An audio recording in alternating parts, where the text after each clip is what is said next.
मोहे तो भरोसा है तेरो रे किशोरी राधे, मोहे तो भरोसा है तेरो रे किशोरी राधे। मुक्ति भुक्ति ना मागत केवल, मुक्ति भुक्ति ना मागत केवल। हमें मुक्ति नहीं चाहिए, हमें और कोई स्वर्ग अपवर्ग नहीं चाहिए किशोरी जी, केवल एक याचना है। क्या? अपनो तुमको दिखाई क्यों नहीं दे रही है? अरे तू कहाँ को बैठी है? तू कौन बेर है? अरे जल्दी मेरे सामने आ जा। यहाँ विलाप कर रहे, रुदन कर रहे श्री वंशीधर जी। जैसे ही ये करुण स्वर उनके कानों में जाता है, आप दौड़ करके ऊपर की ओर देखते हैं, बोले कि अरे ये स्वर ऊपर से आ रहे हैं। और आप सहजी भाव में चढ़न लगे सीढ़ीन पे ऊपर, जहां से श्री जी के भवन की ओर जावें। अरे वंशी तू कहाँ है? अरे वंशी तुमको दिख क्यों नहीं रही है? और यहाँ मानो वंशी अली जी के मन में भाव आ रहा है कि मेरी किशोरी जी बुला रही हैं। अरे उनको व्याकुलता है रही है, वो परेशान है रही है, उनको श्रम है रहा है, मैं जल्दी शीघ्र करूं, मैं ऊपर पहुंच जाऊं।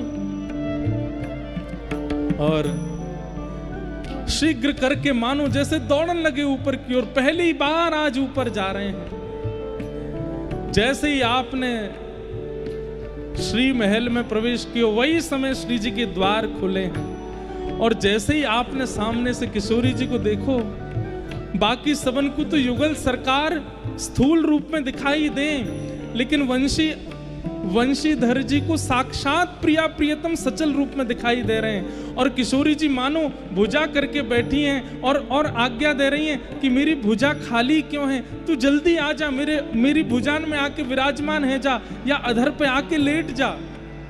और यह भाव देखते ही वंशीधर जी दौड़ पड़े गर्भगृह की ओर। उस समय के जो पुजारी जी वहां पर विद्यमान थे, उन्होंने देखा एक भावावेश में एक व्यक्ति दौड़ा दौड़ा गर्भगृह की ओर आ रहा है। आपने 2 बार भीतर से हल्ला किया, अरे भैया ने घोले आ, ए भैया ने धीरे आ, अरे या को कोई रोको।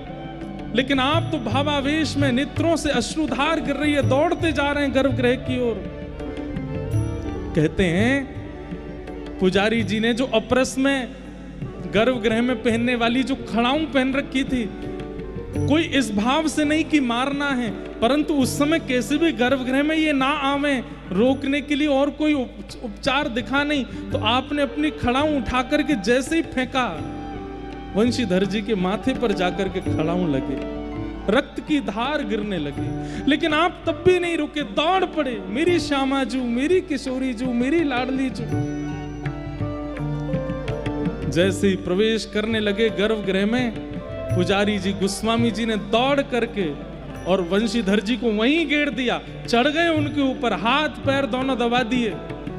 लेकिन तभी सुंदर नथ पहने, सुंदर चुनरी ओढ़े, सुंदर काजर लगाए, मुख पर लालिमा लगाए, वंशीधर जी में से एक सुंदर सखी प्रकट हो गई और प्रकट होकर के श्री महल में प्रवेश कर गई।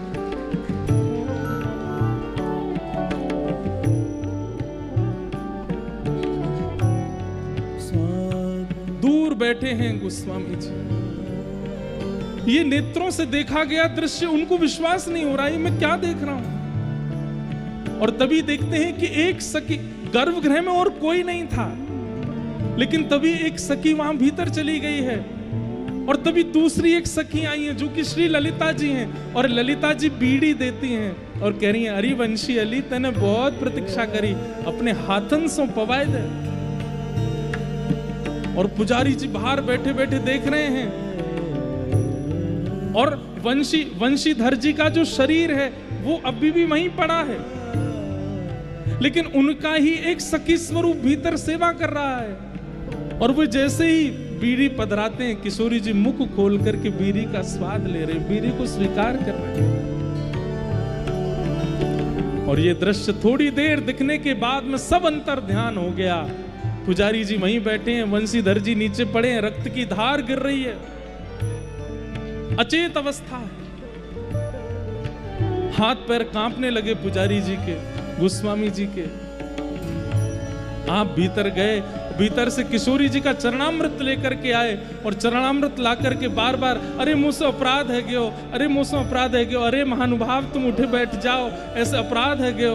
और किशोरी जी को चरणामृत मुख में जैसे ही पधरायो, आपके नेत्र खुल गए, होश आ गए हो।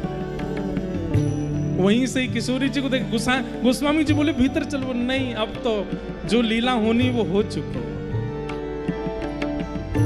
बोलो वृषभानु दुलारी की